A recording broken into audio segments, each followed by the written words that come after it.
Hello friends, आप सभी का स्वागत है अपनी यूट्यूब चैनल एस फार्मा में। आप सभी कैसे हैं? आई होप आप सभी ठीक ही होंगे। तो आज की इस वीडियो में हम बात करेंगे फ्रेंड्स बायोफिजिक लिक्विड्स का। ओके, तो बायोफिजिक लिक्विड्स आपको पढ़ना है बी फॉर्म फर्स्ट सेमेस्टर के फार्मास्यूटिक्स सब्जेक्ट में। तो हमारा देखो, अगर मैं आपको सिलेबस इंट्रो करा दूं तो चल रही थी हमारी यूनिट नंबर थर्ड। ठीक है, तो यूनिट नंबर थर्ड में हम लोग मोनोफिजिक लिक्विड टोटली कवर कर चुके थे। टोटली कहने का सेंस ये है कि मतलब इसमें definition, preparation of gargle, mouth wash, throat, nasal drop, enema, syrup, elixir, इसमें से कुछ एक्सटर्नली यूज होते हैं और कुछ इंटरनली यूज होते हैं। तो मीन्स ये हुआ कि ये सब मोनोफिजिक लिक्विड टोटली ये चैनल पर अपलोड हो गई वीडियो। अगर आपको देखना है तो डिस्क्रिप्शन बॉक्स में जाओ, वहाँ पे आपको स्पेसिफिक इसकी एक प्लेलिस्ट बनी है, वहाँ पे आपको ये मिल जाएगी। अब देखो, आज हम बात करेंगे बाईफेजिक लिक्विड। अब तक तो हम एक फेज वाली लिक्विड की मतलब टोटल पूरा कहानी पढ़ रहे थे ना। आज हम पढ़ेंगे बाईफेज, जिसमें आपको दो फेज दिखेगा कि कोई भी लिक्विड रहेगी उसमें आपको दो फेज दिखेगा। उसी लिक्विड की हम बात करेंगे और उसमें से स्पेसिफिक आपको पढ़ना है सस्पेंशन और इमल्सन। तो आज मैं यहाँ पे आपका पूरा सस्पेंशन वाला डाउट पूरा क्लियर कर दूंगा।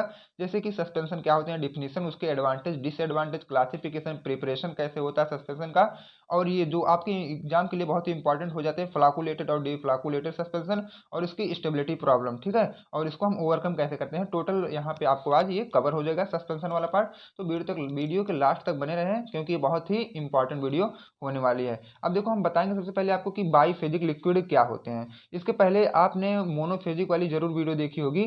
तो आज हम बता दें कि मोनोफेजिक जो था, थोड़ा सा मोनोफेजिक वाले पे इंट्रो हो जाए। तो देखो, मोनोफेजिक हमारा क्या होता था। मोनोफेजिक हमारा वही था, जैसे देखो ये वर्ड लिखा है मोनो। ठीक है, ये वर्ड लिखा है मोनो और फेजिक। ठीक, सबसे पहले मैं मोनो फेज पे इंट्रो दे दूं। तो मोनो मतलब होता है सिंगल, और फेज मतलब होता है फेज। फेज सभी को पता होगा कि फेज क्या होता है। अब देखो, सिंगल मतलब जिसमें एक, और ये जिसमें एक फेज दिखाई दें। एक फेज मत कहने का सेंस ये है, मान लो अगर आप क्या एक गिलास में पानी ले रहे हैं और उसी में कुछ चीनी को ऐड कर दिए। ऐड करने के बाद उसको सेक कर दिए। ठीक, चीनी को हम ऐड किए, उसके बाद सेक कर दिए। अब इसमें आपको क्या दिख रहा है, अगर कोई भी चीनी में पानी मिला के उसको घोल के अच्छी तरह शरबत बना के रख दे, तो आप उसमें बता पाओगे कि इसमें चीनी पड़ी है कि नहीं? नहीं बता पाओगे। क्यों नहीं बता पाओगे? क्योंकि चीनी उसमें अच्छी तरह से पूरा डिजॉल्व हुई है और केवल आपको लिक्विड ही लिक्विड दिखाई दे रहा है। तो इन्हें हम बोलते हैं मोनोफेजिक। अब आज हम बात करेंगे अपना बाई फेज का ना। तो सब समझो कि बाई फेज क्या होता है। बाई मीन्स वर्ड से पता चल रहा है friends, by plus phasic. By मतलब होता है दो। अब जिसमें दो फेज हमें दिखाई देंगे। दो फेज कहने का सेंस ये है कि एक ये कंटेनर हमारा मतलब गिलास है, गिलास में पहले से पानी प्रेजेंट है। अब कोई क्या किया, इसी में लाके थोड़ा सा बालू डाल दिया। तो जब बालू आप इसमें डालोगे तो नीचे करके कुछ देर तक क्या है, बालू क्या अच्छे से मतलब उसमें प्रेजेंट रहेंगे। लेकिन कुछ देर बाद क्या, सेडिमेंट हो गए, हमारे बॉटम पे आके चिपक जाएंगे। ठीक, ये बालू है हमारे सेडिमेंट, मतलब बॉटम पे आके सेडिमेंट हो जा रहे हैं। तो आपको क्या दिखेगा, बालू मतलब क्या, सॉलिड पार्टिकल। ये सॉलिड पार्टिकल और लिक्विड क्या है, ऊपर हो जाएंगे, और जो मतलब गढ़ू चीज रहेंगी वो बालू है आपकी, वो बालू नीचे हो जाएगी। अब देखो, ऊपर आपका लिक्विड दिखाई देगा और नीचे क्या है, सॉलिड दिखाई देगा। वही जो आप बालू ऐड किए हो वो पानी में अच्छी तरीके से नहीं मिल रहा है, तो नीचे आके हमें दिख रहा है ना, तो ये सॉलिड होगा और ये लिक्विड होगा। इसी लिक्विड में आप दो फेज देखे कि नहीं, ऊपर क्या है, लिक्विड देख रहे हो और नीचे सॉलिड देख रहे हो। तो किसी भी एक लिक्विड में हम दो फेज जब देखने को मिले हमें, तो उसी को बोला जाता है बाई फेज। बाई मतलब दो फेज, और दो फेज मतलब इसमें आप सीधे सीधे दिख रहा है, ऊपर हमारा लिक्विड है और बालू जो है नीचे बैठा है ये सॉलिड होता है। तो हमें यहाँ दो फेज देखने को मिल जा रहा है, तो इसीलिए हम इसको बोलते हैं बाईफेजिक। तो आज हम पूरी इसी का मतलब कहानी कह सकते हो, पूरा हिस्ट्री आज इसी की पता करेंगे, बाईफेजिक होता क्या है और हम इसे अपने मेडिकल फील्ड में क्यों पढ़ रहे हैं, फार्मेसी में क्यों पढ़ रहे हैं। तो हमें क्या है, पानी और बालू तो नहीं पढ़ना है, ये तो हम एक बेसिक आपको समझने के लिए मैं एग्जाम्पल दिया हूँ। अब देखो इसकी पूरी कहानी क्या होती है। तो फ्रेंड्स ये देखो, अगर आप चैनल पर नए हैं तो प्लीज चैनल को सब्सक्राइब भी कर दीजिए। अब देखो इसमें क्या है, biphasic liquids are mixture of two non mixing liquid. अब देखो यहाँ पे लिखा गया है कि बायोफिजिक लिक्विड्स ऐसे होते हैं कि जो दो नॉन मिक्सिंग मतलब एजेंट उसमें ऐड होते हैं। नॉन मिक्सिंग जैसे कि मैं पहले जनरल एग्जांपल आपको वही दिया कि बालू और पानी, बालू और पानी कभी मिक्स नहीं हो सकता ना, इसीलिए लिखा गया है टू नॉन मिक्सिंग लिक्विड। अब देखो, ये तेल और पानी भी आप कर सकते हो, तेल और पानी इजी वे से। ये तो यहाँ पे मान लो एक कंटेनर में, गिलास में मैंने पानी रखा है और पानी में कोई ला के तीन चार बूंद ऑयल का ड्रॉप डाल दे, तो ये क्या है, इजी वे से नहीं मिक्स हो सकते। तो जब नहीं मिक्स हो सकते तो आपको दो फेज दिखाई देगा, ऑयल वाला ऊपर दिखाई देगा और जो पानी वाला है वो नीचे दिखाई देगा, तब भी आपको दो फेज दिखाई देगा। ठीक है, तो दो नॉन मिक्सिंग लिक्विड हुए कि नहीं, एक जो है मतलब ये दो आपस में मिल नहीं रहे हैं, और ये मिलेंगे कैसे, मैं अभी आगे ये भी बताऊंगा कि ये मिलेंगे कैसे। ठीक, अब देखो, it is also contain separate phase. और देखो ये फिर वही बात लिखी गई है कि इसमें क्या है, सेपरेट फेज मतलब मतलब अलग अलग दो फेज दिखाई देते हैं। तो दो फेज अलग अलग कैसे दिखाई देते हैं, मैं यहाँ पे आपको पानी और बालू दोनों, मतलब ऊपर लिक्विड था नीचे सॉलिड था, तो मैं दिखा दिया। यहाँ तेल और पानी था, तेल ऊपर पानी नीचे, दो फेज दिखा कि नहीं।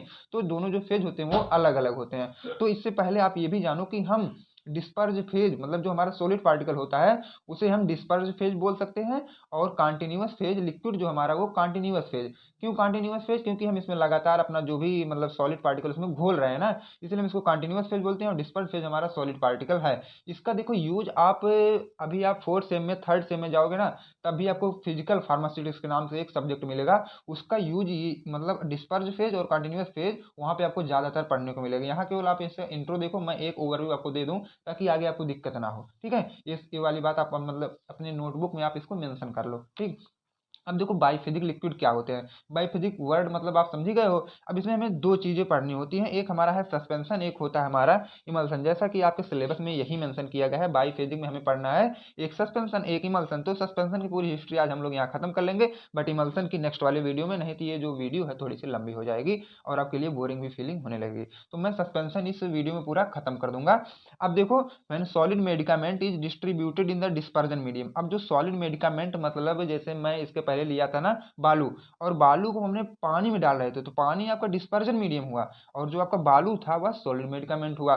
The system formed is called. अब जो भी सिस्टम आपका बन रहा है वही सस्पेंशन है। और सस्पेंशन में दो फेज ऑलरेडी जब दिखने लगे तो हम उसे बोलते हैं सस्पेंशन। जैसे कि आप लोगों ने वो, अब चलो हम अपने मेडिकल फील्ड से इसे क्यों पढ़ रहे हैं उसको बता दें। आप लोगों ने वो वाली मतलब बॉटल जरूर देखी होगी, जैसे एंटासिड का सिरप वगैरह आता है ना, डाइजीन जैसे आती है, उसको देखो तो वो बहुत विस्कस फॉर्म में आती है। तो विस्कस फॉर्म में क्यों आती है, उसे ही आप सस्पेंशन बोल सकते हो। उस पर लिखा होता है सेक वेल बिफोर यूज। कभी आपने नोटिस किया सेक वेल बिफोर यूज? जितने भी लोग देखें वो कमेंट में जरूर बताएं यस आर नो। ठीक है, अब देखो जितने भी लोग उसको देखे होंगे तो उस पर लिखा रहा है सेक वेल बिफोर यूज। आप उसको पहले अच्छी तरह से सेक करो, मतलब हिला लो, तब जाके यूज में लो। क्यों, मतलब ये सेक करने के लिए बोल रहा है, उस पर क्यों लेबलिंग पे लिखा गया है सेक well before use?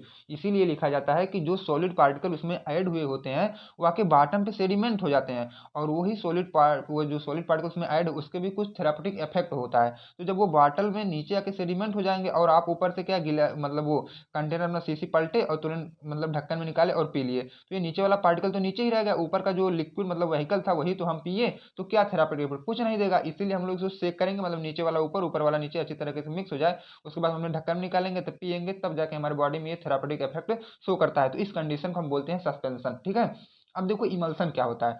When liquid medicament is distribute in the dispersion medium. अब देखो दोनों लिक्विड ही रहेगा, जैसे मैं एग्जांपल स्टार्टिंग में दिया था एक वो तेल और पानी वाला ना, तो ये तेल और पानी वाला जब हम तेल और पानी को ऐड करते हैं तो बनता है हमारा इमल्सन। तो ये एक जनरल सा मतलब मैं आपके समझने के लिए बता रहा हूँ। नेक्स्ट वाली वीडियो में पूरे इमल्सन की हिस्ट्री चलेगी, तो वहां आपको अच्छे तरीके से मैं समझा दूंगा। इसमें केवल आप समझो कि हमारा सस्पेंशन क्या होता है। तो फ्रेंड्स, अब देखो बाई फेज लिक्विड क्या होते हैं और सस्पेंशन क्या होते हैं, इसकी इंट्रो तो सभी को पता हो गया। अब देखो हम आपको बताएंगे कि ये सस्पेंशन है जन मतलब अच्छी तरीके से ये क्या होते हैं। आप अपने मतलब कॉपी वहाँ एग्जाम में क्या लिख के आओगे। ठीक, a mixture where solid particle are dispersed in a liquid. जो हमारे सॉलिड पार्टिकल होते हैं उनको जब हम किसी भी लिक्विड में डिस्पर्ज करेंगे बट डोंट रिजॉल्व। देखो मिला तो रहे हो लेकिन सभी को घोलना नहीं है, ऐसा लिक्विड हमें लेना है जो वो घुले ना। जैसे मान लो यहाँ पे आपको एक इमेज दिख रहा होगा फ्रेंड्स, एक इमेज यहाँ पे आपको दिख रहा होगा। तो देखो एक तरफ आपका है यहाँ पे सॉलिड पार्टिकल, सॉलिड पार्टिकल हम रखे हैं यहाँ पे। ठीक, ये सॉलिड पार्टिकल है और हम लिक्विड में इसको डिजॉल्व कर रहे हैं, लिक्विड को डिजॉल्व कर रहे हैं। तो क्या ये सॉलिड पार्टिकल ऐसे करके मतलब ये हमारे लिक्विड में एक यूनिफॉर्म मोशन में आके ये मिक्स हो जाएंगे, और जब यूनिफॉर्म मोशन में मिक्स हो जाते हैं तब इसी को हम बोलते हैं सस्पेंशन। ये दो फेज में बन जाते हैं। ओके, अब देखो सॉलिड पार्टिकल डोंट डिजॉल्व, इसमें जो भी सॉलिड पार्टिकल हम यूज करेंगे उसको डिजॉल्व नहीं होना है। और liquid and solid phases separate, दोनों फेज के अलग अलग हो जाते हैं। जैसे कि सैंड इन वाटर, क्या है, पानी में अगर आप बालू डालो तो आप अपने घरों पर भी ये मतलब एग्जाम्पल कर सकते हो पानी और बालू वाला। और protein shake with powder, powder को जब प्रोटीन के साथ मतलब शेक करोगे, और एक कप सिरप भी आता है हमारा सस्पेंशन के टाइप पे, आप उसको भी नोटिस कर सकते हो। अब देखो हम लोग सस्पेंशन को कैसे क्लासीफाई किया गया है, मतलब कितने टाइप्स इसको बांटा गया है, हम उसको आपको दिखा देते हैं। अब देखो जैसे कि क्लासिफिकेशन ऑफ सस्पेंशन, ये भी आपके इंपॉर्टेंट एग्जाम के लिए बहुत ही इंपॉर्टेंट हो जाता है। अब देखो इसको हम लोग मेनली तीन टाइप से बांटे हैं। अब तीन टाइप में मतलब कुछ स्टूडेंट तो ऐसे होंगे जो तीनों याद कर लेंगे, लेकिन कुछ स्टूडेंट के लिए मैं बता देता हूँ कि वो ज़्यादा इंपॉर्टेंट आपका हो जाता है इसमें इलेक्ट्रोकाइनेटिक नेचर, ठीक है। इलेक्ट्रोकाइनेटिक नेचर वाला अगर आप बहुत अच्छे से याद कर ले रहे हो, और ये जनरल क्लास, ये दोनों बहुत ही अच्छे से याद हो जाएगा, ठीक। अभी देखो मैं बताऊंगा कैसे आपको याद करना है। तो on the basis of general classes, और on the basis of electrokinetic nature of solid particle, and on the basis of proportion of solid particle, ठीक है। तीन तीन मतलब हमें मेनली यहाँ पे पढ़ना है। अब देखो बेसिक जनरल क्लास, सबसे पहले मैं पहले वाले को डिटेल में बताने जा रहा हूँ आपको। अब देखो बेसिक जनरल क्लासेस सभी को पता होगा, पैरेंटल सस्पेंशन सभी लोग देखे होंगे, टॉपिकल भी सभी लोग देखे होंगे, ओरल भी और ऑप्थेल्मिक भी सभी लोग देखे होंगे, बट मेंशन कोई नहीं किया होगा, ठीक है। मेंशन का मतलब यही है कि अभी आप उसको ध्यान से कभी नहीं देखेंगे कि ये पैरेंटल सस्पेंशन क्यों कहा जा रहा है, टॉपिकल क्यों कहा जा रहा है, ओरल क्यों कहा जा रहा है, ऑप्थेल्मिक क्यों कहा जा रहा है। अब देखो पैरेंटल इसीलिए बोला जाता है कि उसको हम लोग क्या है पैरेंटल रूट वगैरह से हम लेते हैं, जैसे कि इंट्रावेनस या इंट्रामस्कुलर रूट से हम उसका यूज कर सकते हैं। और उसमें क्या हम लोग जैसे इंजेक्शन आती है ना, तो इंजेक्शन में हम लोग वाली सस्पेंशन मतलब अपने इंजेक्शन में मतलब भर देंगे, और किसी जिसको भी देना होगा वो हम इंट्रामस्कुलर रूट या तो इंट्रावेनस रूट से उसको अप्लाई कर देंगे। इंट्रावेनस, अब देखो पूरा मतलब ये पैरेंटल सस्पेंशन में निचोड़ क्या निकल के आता है, हम पैरेंटल सस्पेंशन को इंजेक्शन के मतलब अपने इंजेक्शन में भरेंगे, उसके बाद हम अपने बॉडी में किसी भी अपने वेन्स मतलब नस वगैरह के थ्रू, ठीक है, उसको अपने बॉडी में एडमिनिस्ट्रेट कराएंगे, ठीक है। या तो इंट्रामस्कुलर भी लगा सकते हैं या तो इंट्रावेनस भी लगा सकते हैं, उसी को बोला जाता है पैरेंटल सस्पेंशन। अब देखो पैरेंटल सस्पेंशन और स्टेराइल इन नेचर, वो क्या है स्टेराइल होता है, मतलब वो कह सकते हो तो उसमें माइक्रोब्स लेस होता है, मतलब उसमें क्या है बैक्टीरिया वायरस कुछ भी नहीं होते हैं, और वही पायरोजन फ्री मतलब वही चीज़ है, बैक्टीरिया वायरस से वो रही मतलब उसमें रहते ही नहीं है, ठीक है। अब देखो topical suspension, topical suspension word से पता आपको चल जाना चाहिए। टॉपिकल सस्पेंशन मतलब वही होता है जो हम लोग बाहर से अपनी स्किन पर यूज करते हैं, ना कि अंदर लेते हैं। जैसे ये पैरेंटल था, हमारे ब्लड सर्कुलेशन तक जा रहा था, लेकिन ये क्या है हम ऊपर ऊपर अप्लाई करते हैं। This suspension which are used for external purpose, मतलब ऊपर से अप्लाई किया जाता है। ये apply directly to the skin और म्यूकस मेम्ब्रेन, ये क्या हम या तो अपनी स्किन पर यूज कर सकते हैं या तो अपने म्यूकस मेम्ब्रेन, जैसे कि ये आपकी ऊपर से स्किन है, आप इसके ऊपर इसको जब यूज करते हो उसको बोला जाता है टॉपिकल सस्पेंशन। अब देखो ओरल सस्पेंशन हमारा क्या होता है, इट इज लिक्विड प्रिपरेशन, सभी को पता होगा कि ये लिक्विड प्रिपरेशन होता है, यूज फॉर ओरल एडमिनिस्ट्रेशन, ये हम अपने माउथ के यूज में यूज करते हैं इसको, ओरल सस्पेंशन हम उसी को बोलते हैं। अब देखो ऑप्थेल्मिक सस्पेंशन, जैसे कि नाम से सभी का पता चल रहा है, ठीक है। आप एक बार नाम अच्छे से अगर पढ़ लोगे ना तो सबके अंदर क्या लिखना है ये आप अपने से बना के भी लिख सकते हो। ये sterile liquid preparation which are use for topical application to the eye. अब देखो आई के ऊपर जो भी हम वो सस्पेंशन यूज करते हैं उन्हें हम बोलते हैं ऑप्थेल्मिक। ऑप्थेल्मिक वर्ड मतलब होता है आई से रिलेटेड, और आई वाला जितने भी सस्पेंशन आते हैं वो अपने आंखों के ऊपर यूज करते हैं, इसीलिए इसका नाम रखा गया है ऑप्थेल्मिक सस्पेंशन। अब देखो आपका जो बेसिक ऑफ जनरल क्लासेस था ये तो कवर हो गया, अब हम लोग क्या है इलेक्ट्रोकाइनेटिक वाला देखेंगे, ठीक है। इलेक्ट्रोकाइनेटिक हमारा दो होता है, एक फ्लाकुलेटेड होता है, एक डीफ्लाकुलेटेड होता है, ठीक है। और यह जो है आपके सिलेबस में अलग से मेंशन किया गया है कि फ्लाकुलेटेड और डीफ्लाकुलेटेड क्या होता है। तो मैं यहाँ तो मतलब छोटे लेवल से आपको बता दे रहा हूँ, बट अभी आगे मैं आपको 7 मार्क्स के अकॉर्डिंग बताऊंगा, अगर आ जाता है तो आप उसको कैसे लिखते हो। तो देखो यहाँ छोटे से पहले rate of sedimentation is high. अब आपने अंगूर का गुच्छा जरूर देखा होगा, अगर आप अंगूर का गुच्छा अपने दिमाग में उसको सेट कर लो, अंगूर का गुच्छा जो आता है आप उसको फ्लाकुलेटेड बोल सकते हो, और डीफ्लाकुलेटेड अगर वही अंगूर तोड़ तोड़ के एक थाली में रख दो, उसको फैला दो थाली में, तो वो डीफ्लाकुलेटेड हो जाता है। तो फ्लाकुलेटेड मतलब गुच्छा फॉर्म, और डीफ्लाकुलेटेड मतलब वही गुच्छा जब तोड़ दोगे तो क्या डीफ्लाकुलेटेड हो जाएगा। अब देखो उसका सेडिमेंटेशन इज हाई। अब तुम्हें बताओ मतलब आप सब बताओ कि अगर वह कोई एक गुच्छा है, मान लो ये एक गुच्छा है अंगूर का, तो इसका वेट और इसका वेट बताओ किसका वेट ज्यादा है, इसी का वेट तो ज्यादा रहेगा, तो इसीलिए इसका सेडिमेंटेशन हाई होता है। सेडिमेंटेशन मतलब ये हमारे बॉटम है, ये नीचे मतलब बहुत तेजी से आएगा, इसका जो ग्रेविटेशन फोर्स है बहुत तेजी से लगेगा, ये मतलब इसका वेट जो है ज्यादा होगा, इसीलिए फटाक से ये नीचे चलाएगा। और ये क्या अलग अलग होते हैं ना, इनमें कह सकते हो तो एकता नहीं होती, एकता मतलब ये अलग अलग होते हैं, और ये धीरे धीरे बेचारे एक एक करके इनका वेट भी कम होता है तो धीरे धीरे आते हैं, ठीक, इसीलिए इनका सेडिमेंटेशन स्लो होता है और इनका तेजी से होता है। और ये देखो नेटवर्क लाइक स्ट्रक्चर, मतलब एक दूसरे से आपस में जुड़े होते हैं और ये वही काम नहीं कर पाते हैं, ठीक है, नहीं जुड़े होते हैं। अब देखो on the basic of proportion of solid particle, अब सॉलिड पार्टिकल के प्रोपोर्शन पर हम इसको देखते हैं। एक हमारा होता है डाइल्यूट सस्पेंशन, एक होता है कंसंट्रेटेड सस्पेंशन। तो डाइल्यूट सस्पेंशन आप उससे बोलोगे जो लेस विस्कस रहेगा, और कंसंट्रेटेड सस्पेंशन को आप मोर विस्कस, मतलब जिसकी मतलब कह सकते हो जो ज्यादा गाढ़ा रहेगा उसे आप क्या बोलोगे कंसंट्रेटेड सस्पेंशन, और जो हल्का गाढ़ा रहेगा उसको आप डाइल्यूट सस्पेंशन बोलोगे। अब देखो डाइल्यूट सस्पेंशन क्या होता है, the range of solid particle dilute suspension is 2 से 10% पर वॉल्यूम। अब देखो मैंने आपको बताया कि डाइल्यूट सस्पेंशन मतलब हल्का गाढ़ा, ठीक है, तो 2 से 10% केवल हमारा जो है उसमें सॉलिड पार्टिकल प्रेजेंट रहेंगे। अब देखो और इसमें क्या है, वहीं पे हमारा जो सॉलिड पार्टिकल होता है वो 50% रहेगा। तो मान लो आप एक गिलास पानी लिए हो और एक गिलास पानी में आप एक कह सकते हो तो 1 किलोग्राम इसमें बालू घोल रहे हो, ठीक है, तो इसमें 1 किलोग्राम बालू घोल रहे हो और इसमें क्या कर रहे हो 5 किलोग्राम बालू घोल रहे हो, तो सबसे ज्यादा विस्कस गाढ़ा सोल्यूशन कौन बनेगा, जिसमें 5 किलोग्राम बालू घोलोगे ना, तो जिसमें ज्यादा सॉलिड पार्टिकल आप ऐड कर रहे हो वो कंसंट्रेटेड सस्पेंशन होगा, और जिसमें कम सॉलिड पार्टिकल ऐड कर रहे हो वो डाइल्यूट सस्पेंशन होगा। यही था जनरल सा एग्जांपल, और आपको लिखना कैसे हो मैं यहाँ लिखा हूँ, आप लोग इसको रीड कर लीजिएगा, ठीक है। अब देखो एडवांटेज क्या होता है और डिसएडवांटेज क्या होते हैं हमारे ये सस्पेंशन के।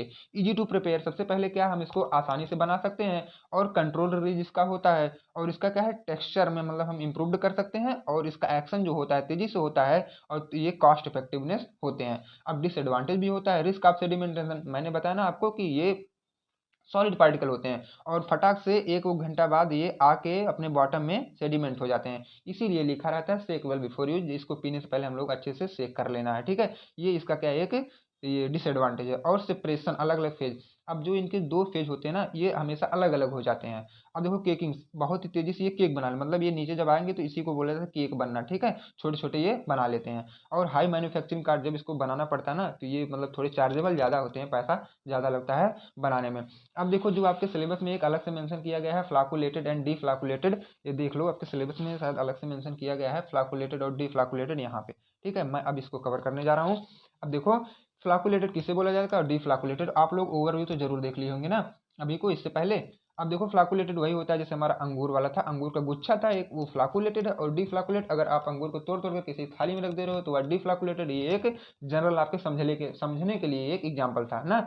अब देखो इसमें करना क्या होता है, फ्लाकुलेटेड जो हमारा होता है particle forms loose aggregate and form a network like structure. अब देखो जो हमारे फ्लाकुलेटेड में होंगे ना, वो जो अंगूर मैंने आपको बताया ना, मान लो ये है गुच्छे और ये अंगूर क्या है थोड़े दूर दूर उसमें पकड़े रहेंगे ना, और ये क्या है लूजली मतलब एग्रीगेट एक दूसरे से मतलब बहुत टाइटली नहीं पैक्ड होंगे, लूजली होंगे, ठीक है, आराम से इसको कोई यहाँ से निकाल सकता है, और ये नेटवर्क लाइक स्ट्रक्चर में रहते हैं तो सभी को पता है। और देखो इसका जो sorry friends rate of sedimentation इसका हाई होता है, और हाई क्यों होता है, क्योंकि इसका वेट ज़्यादा होता है, और वेट क्यों ज़्यादा होता है क्योंकि सभी लोग इकट्ठा रहते हैं ना, इसमें दिख रहा होगा आपको फ्रेंड्स, इसमें यहाँ पे देख लो, यहाँ सभी लोग इकट्ठा रहते हैं तो इसका वेट भी ज़्यादा होता है, और अगर वेट ज़्यादा होगा तो सेडिमेंटेशन इसका तेज होगा। सेडिमेंटेशन क्यों तेज होगा कि आके नीचे ये बॉटम बहुत ही तेजी से आके सेडिमेंट हो जाएंगे। अब देखो उसके बाद हमारा क्या है, सेडिमेंट इज रैपिडली फॉर्म, ये भी पता होगा कि बहुत तेजी से सेडिमेंट बनता है। सेडिमेंट इज लूजली पैक्ड, और जो भी सेडिमेंट आके नीचे चपक जाते हैं बैठते हैं वो क्या है लूजली पैक होते हैं। और सेडिमेंट इज इजी टू रीडिस्पर्स, और इसको हम रीडिस्पर्स भी आसानी से कर सकते हैं क्योंकि ये लूजली पैक होते हैं। और the floccules stick to the side of the bottle, और जो भी फ्लाक्यूल्स उसमें होते हैं ना वो बॉटल के क्या है किनारे किनारे आके चिपक जाते हैं, जैसे ये बॉटल है और जो भी फ्लाक्यूल्स होते हैं ये किनारे किनारे आके चिपक जाते हैं, ठीक है, ये हो गया। नो हार्ड केक, इसमें जो केक बनता है, केक का मतलब जो नीचे सेडिमेंट बनता है, केक मतलब ऐसे छोटे छोटे समझ लो, वो हार्ड नहीं होते हैं, और उसकी बायो अवेलेबिलिटी लो होती है। बायो अवेलेबिलिटी मतलब होता है कोई भी ड्रग या मेडिसिन आपके बॉडी में वह कितनी एक्शन कर रही है, मतलब कितनी जा रही है। जैसे आप 100 mg का टेबलेट खा रहे हो तो 100 mg में आपके जो टेबलेट आप खाए हो तो पूरा 100 mg आपके ब्लड सर्कुलेशन में नहीं जाती है। क्यों नहीं जाती है, क्योंकि उसका कुछ बायो अवेलेबिलिटी होता है, एक्सक्रेशन होता है, वह निकल जाती है। 70 mg मतलब पहुंचती है तो उसी को बोला जाता है बायो अवेलेबिलिटी। आपने 100 mg खाया लेकिन आपके ब्लड स्ट्रीम में या प्लाज्मा कंसंट्रेशन में वो 70 mg स्टेबल हुई है तो उसी को बोला जाता है बायो अवेलेबिलिटी, और वह इसमें फ्लाकुलेटेड में लो होती है। अब देखो डीफ्लाकुलेटेड में हमारा क्या होता है, particle exist as separate entities, ठीक है, दोनों क्या है अलग अलग हो जाते हैं, और इसका सेडिमेंटेशन स्लो होता है, और तब क्या है स्लोली फॉर्म, सेडिमेंटेशन जो है सेडिमेंट ये स्लोली फॉर्म मतलब धीरे धीरे बनते हैं, और वेरी क्लोजली पैक, ठीक है, जो भी इनके मतलब होते हैं ये फ्लाकुलस बहुत ही एक दूसरे से चिपके होते हैं, ठीक है। Sediment is difficult to disperse, और जो भी मतलब यहाँ सेडिमेंट बनता है हम उनको अलग अलग करने में बहुत ही दिक्कत होती है। They don't stick the side of the bottle, और ये बॉटल के साइड पे स्टिक नहीं होते हैं। इनका जो केक बनता है वो थोड़ा हार्ड बनता है, और इसकी बायोअवेलेबिलिटी भी जो होती है वो ज़्यादा होती है। ओके, तो आप दोनों में डिफरेंस समझ गए होंगे। ये देखो आपका है ये मतलब ये क्या है, इसमें 2 फ्लाक्यूल्स हैं, देखो गुच्छे टाइप के है ना, इधर उधर घूम रहे हैं, और इसमें क्या है एक सिंगल सिंगल है, तुरंत ये सब फैले हुए हैं। इसमें फ्लाक्यूल्स बनता नहीं और इसमें फ्लाक्यूल्स बने होते हैं, ठीक है, जो फ्लाक्यूल्स मतलब गुच्छा जैसे अंगूर का गुच्छा अच्छा आप समझ लो। अब देखो प्रिपरेशन ऑफ सस्पेंशन, हम लोग अब तक क्या है सस्पेंशन का पूरा हिस्ट्री पढ़ रहे थे ना। तो सस्पेंशन क्या होता है, कितने टाइप के होते हैं, इसका क्लासिफिकेशन और डिफ्लाकुलेटेड फ्लाकुलेटेड, इतना तो आपका कवर हो गया। अब देखो हम सस्पेंशन बनाएंगे कैसे, अगर आपके एग्जाम में आ जाता है तो right the preparation of suspension, तो आप क्या करोगे, या तो excipient use in formulation of suspension, अगर इस नाम से पूछ लिया गया तो आप यही चीज लिख के आइएगा, मैं जो अभी आपको बताने जा रहा हूँ।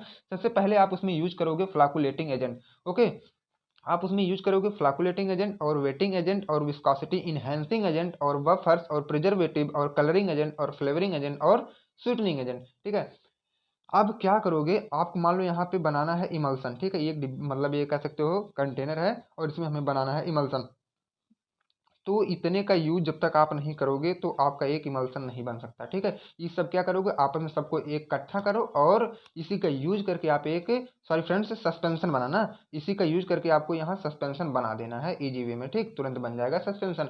अब देखो अगर आपके कॉलेज में लैब कराया जाता होगा तो सर या टीचर लोग आपको जरूर करवाए होंगे ये वाला, जिसके करवाएं वो यस करे। ठीक, अब देखो एक एक को मैं डिटेल में यहाँ बताऊंगा कि हमारा ये जो सस्पेंडिंग एजेंट क्या होता है, वेटिंग एजेंट क्या होता है, विस्कास्टिंग, यही सब मैं आपको डिटेल में बता दूं।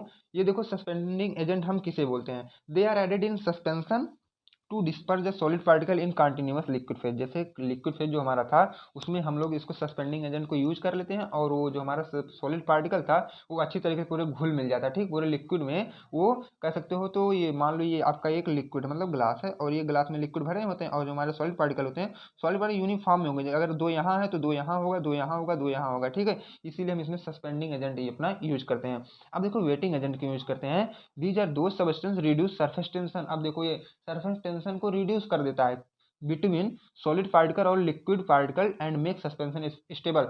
सॉलिड पार्टिकल और लिक्विड मीडियम दोनों के बीच में कुछ हमारा लगता है सरफेस टेंशन एक फोर्स होती है। ठीक है, तो वो लगता है उसी को ये वेटिंग एजेंट हमारा कम कर देता है और हमारे सस्पेंशन को स्टेबल बना देता है, इसीलिए हम लोग वेटिंग एजेंट का भी यूज करना कंपलसरी हो जाता है। अब देखो विस्कोसिटी इनहेंसिंग एजेंट, विस्कोसिटी मतलब होता है गाढ़ापन, इनहेंसिंग मतलब बढ़ाने वाला और एजेंट मतलब जो भी हम यूज कर रहे हैं। तो हमें यहाँ क्या है, विस्कोसिटी को बढ़ाने वाले एजेंट को भी यूज करना है।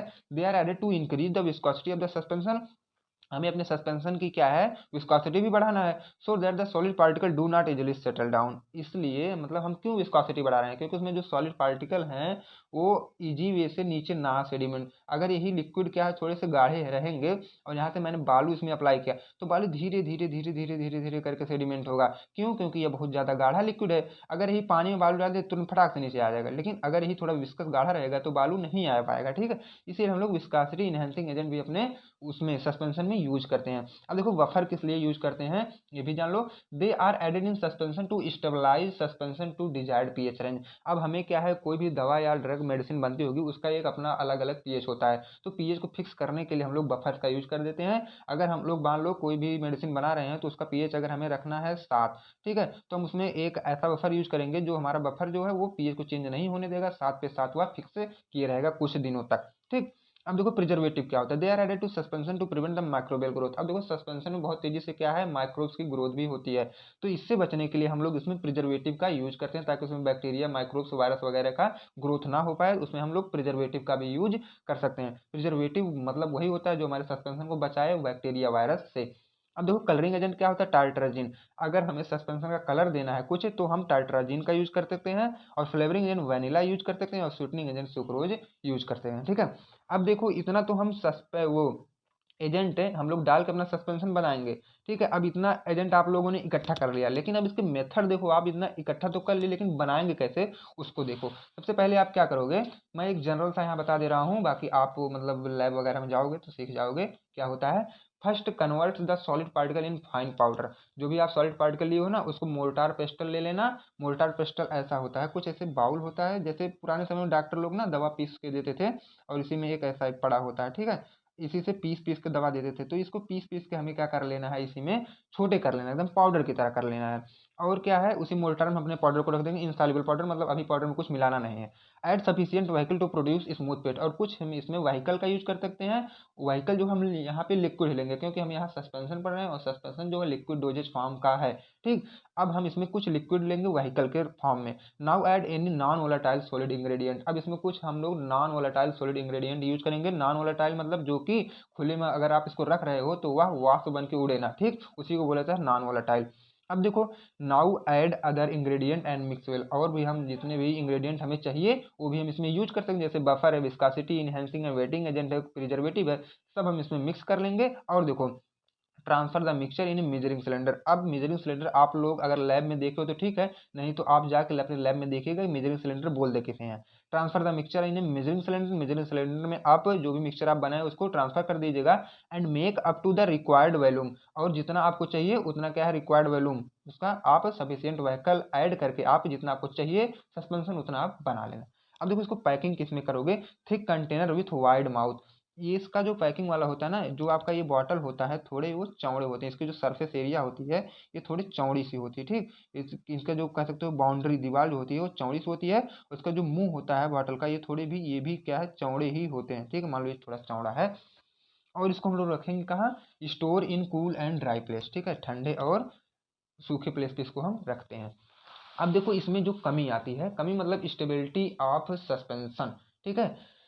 आपके सिलेबस में ये अलग से भी मेंशन किया गया है, स्टेबिलिटी और उसके ओवरकम, हम stability problem and method to overcome. जो स्टेबिलिटी प्रॉब्लम आती है हमारी, उसको हम कैसे मतलब कम करेंगे, और कौन कौन सी आती है इसको भी देख लो। ये जो 7 मार्क्स का कन्फर्म ये क्वेश्चन आना है, या तो इमल्सन का आएगा या तो सस्पेंशन का आएगा, बट आएगा जरूर, ठीक है। अब मान लो अगर यही आ जाए तो आप अच्छे से 7 मार्क्स के अकॉर्डिंग पढ़ लो यहाँ पे। अब देखो, सबसे पहला हमारा केकिंग होता है, दूसरा कैप लॉकिंग होता है, तीसरा कलर चेंज होता है, चौथा पीएच चेंज, और जो पांचवा होता है रैपिड सेटलिंग ऑफ पार्टिकल्स, ठीक है। अब मैं एक एक को बारी बारी से मतलब डीप में बताऊंगा आपको केकिंग क्या होती है। केकिंग मतलब होता है केक का फार्मेशन। केक का फार्मेशन आप वीडियो के मतलब स्टार्टिंग से ही समझते आ रहे हो कि केक का फार्मेशन क्या होता है। तो caking is the formation of hard sediment in deflocculated suspension due to small particle size of solid particle they come very close to each other which led to a very hard cake formation. अब देखो, यही मान लो आपका एक container है, और container में जो सॉलिड पार्टिकल होते हैं ना, नीचे सेडिमेंट आते आते आते आते छोटे छोटे छोटे छोटे पार्टिकल जब मिलते हैं तो एक केक का फार्मेशन कर लेते हैं। यही जब केक का फार्मेशन कर लेते हैं, जो हमारा सस्पेंशन होता है वो खराब हो जाता है। और जब वो खराब हो जाता है तो वह कह सकते हो तो हमारा जो कंपनी होती है वो घाटे में चली जाती है, जो खराब सस्पेंशन कोई लेगा नहीं ना। तो इसी को रोकने के लिए हम क्या करेंगे, फ्लॉकुलेटिंग एजेंट का यूज करेंगे।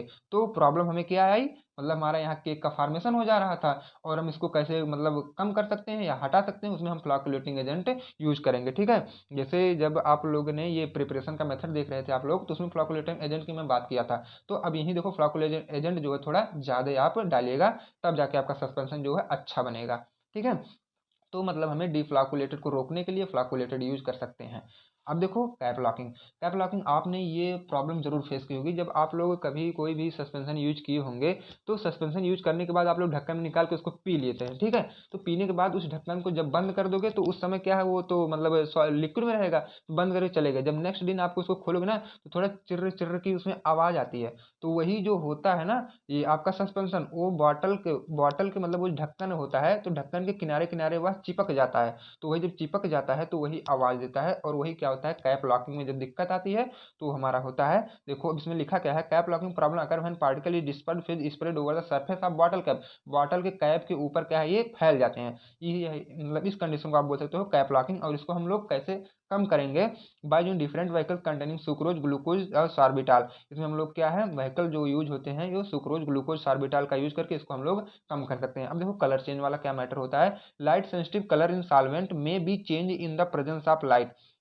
अब देखो, कुछ सॉल्वेंट हमारे ऐसे होते हैं जो लाइट सेंसिटिव मतलब लाइट को झेल नहीं सकते हैं, ठीक है। अगर उसको लाइट के प्रेजेंस में रख दिया जाए तो हमारा सस्पेंशन जो है खराब हो जाता है। उसको हम मतलब सही करने के लिए क्या है, जाहिर सी बात है, अपने सस्पेंशन अगर लाइट के अंडर में आके वह खराब हो जा रहा है तो उसको डार्क रूम में रखोगे, तो डार्क रूम में रखोगे तो वह सही हो जाएगा, या तो जो भी आप बॉटल का यूज कर रहे हो वही डार्क कर लो, तभी वह सही हो जाएगा। अब देखो, इसके बाद हम बात करेंगे पीएच रेंज का, ठीक है। अब देखो, पीएच रेंज ही बहुत ही ये मतलब मैटर करता है। During long storage the acidity और basicity of suspension can be increase और decrease will lead to the pH change. अब देखो, जब ये सस्पेंशन बहुत दिनों तक रख दिया जाता है तो उसकी या पीएच या तो घट जाएगी या तो बढ़ जाएगी। जब पीएच घट या बढ़ जाएगी तो हमारे बॉडी के लिए इफेक्टिव नहीं रह जाएगा, और थेरापेटिक इफेक्ट भी नहीं शो करेगा। तो उसको रोकने के लिए हम लोग बफरिंग एजेंट का यूज करते हैं, जो कि हमारे सस्पेंशन के पीएच को मेंटेन किए रहता है, ओके।